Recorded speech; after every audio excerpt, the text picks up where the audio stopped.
The unfortunate part of American politics is that the anti-China trade position became bipartisan. So Trump began with this, actually even before Trump, remember that Obama was trying to create the TPP, and the Trans-Pacific Partnership aim was an Asian trading system that wouldn't include China. It was a most bizarre idea, in my view, because it was taking the major economy out of the picture. It was a kind of American arrogance. I thought it was ridiculous. Biden not only kept the Trump policies, but actually added to them by the ban on the advanced semiconductors and by other limitations. So this has been a very big disappointment for me. I think the bad-mouthing of China in the U.S. media right now is mainly part of the propaganda environment that has been anti-China for the last few years.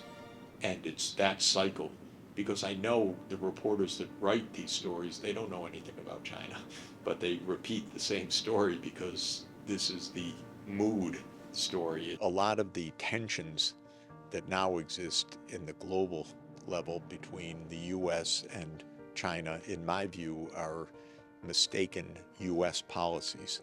Too much fear of China, too much attempt to break trade relations with China.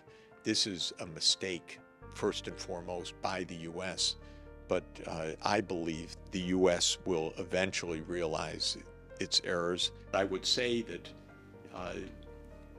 China needs to do two things. One, if the U.S. continues in this antagonistic way, China, of course, should be responding by expanding its trade networks and markets to other regions. And there's a whole big world out there, not just the U.S. Or even the U.S. and EU.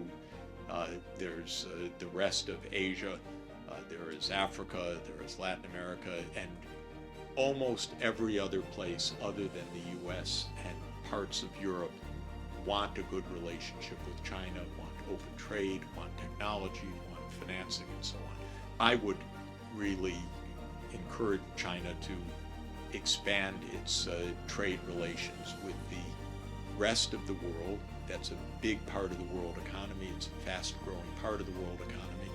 I very much support the Belt and Road Initiative and think that that's a major way to expand trade and finance. The other is, of course, to try to bring the U.S. back into compliance with the World Trade Organization rules and to negotiate generally a kind of diminishing of the tensions.